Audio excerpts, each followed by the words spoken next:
Viewers, मेरे channel को subscribe कीजिए, बराबर में लगे हुए बेल आइकन को प्रेस कर लीजिए ताकि मेरी हर नई आने वाली वीडियो आपको फ्री में देखने में मिले। वीडियो पसंद आए तो थम्स अप कीजिए। अस्सलाम वालेकुम व्यूअर्स, उम्मीद है आप सब लोग खैरियत से होंगे। आज मैं गंदम के दलिए की रेसिपी के साथ आपके साथ हाजिर हूँ। 2 खाने के चम्मच मैंने पैन में देसी घी ले लिया है। आप चाहें तो इसमें सादा घी या ऑयल भी इस्तेमाल कर सकते हैं, और या इसको टोटली स्किप भी कर सकते हैं, यानी बगैर घी के। अगर आप इसको बिल्कुल सादा बनाना चाह रहे हैं या डाइट कॉन्शियस हैं तो आप ये वाला घी भी इसमें ना डालिए। तो 2 खाने के चम्मच देसी घी लिया मैंने, उसके अंदर मैंने दलिए को थोड़ा सा भुनाई कर लिया। जब आप घी या तेल यूज़ नहीं करेंगे तो ये भुनाई जो है बगैर तेल के ही हम इसको हल्का सा पैन में ड्राई रोस्ट कर लेंगे, ठीक होगा, जिसमें से भीनी सी एक स्मेल आएगी, खुशबू आएगी, और यही इसके भुने होने की दलील है। ताकि दलिया जो है जब हम इसको कुक करें तो उसके अंदर से कच्चेपन का जो एक टेस्ट होता है गंदम का, वो नहीं आएगा।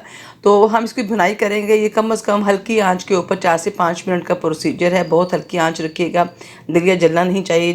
जल जाएगा तो उसका रंग जो है वो काला पड़ जाता है। तो हमने इसको बिल्कुल काला नहीं रखना, बल्कि ये गंदम रंग में ही होगा। और अब जो है दलिया हमारी भीनी सी खुशबू इसमें आना शुरू हो गई है। 2 से 3 सब्ज़ इलायची मैंने उसमें डाल दिए हैं। और जब हमारा जो है ये भुनाई का अमल मुकम्मल हो जाएगा, 4 से 5 मिनट लगेंगे, तो मैं इसके अंदर जो है तकरीबन 1.5 से 2 लीटर जो है वो मैं पानी ऐड कर दूंगी। क्योंकि गंदम का दलिया है तो ये पकने में बहुत ज़्यादा टाइम लेता है।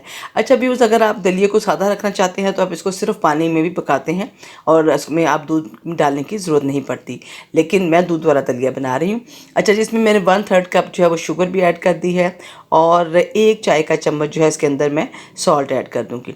इससे इसका फ्लेवर थोड़ा बैलेंस हो जाता है, यानी ना तो स्वीटी रहता है और ना ही सॉल्टी आपको टेस्ट लगेगा। तो ये थोड़ा बैलेंस डाइट टेस्ट करने के लिए 1 चाय का चम्मच सॉल्ट, 1/3 कप जो है शुगर।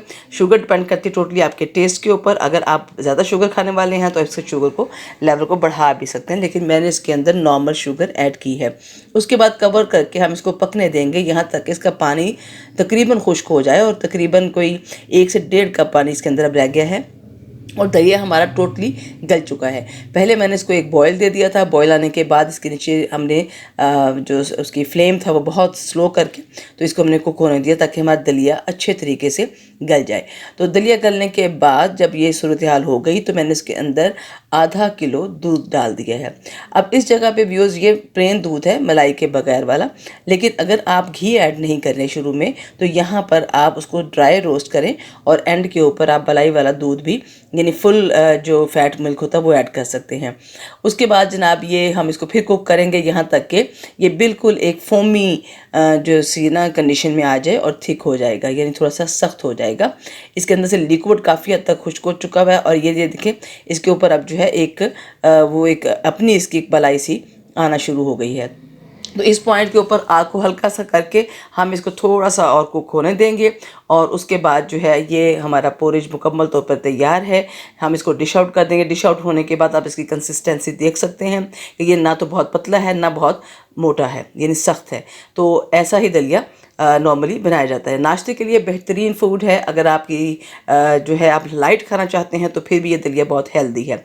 उम्मीद है ये रेसिपी आपको अच्छी लगेगी। अपने कमेंट से आगाह कीजिएगा। अपना बहुत सारा ख्याल रखिएगा। अल्लाह हाफिज़।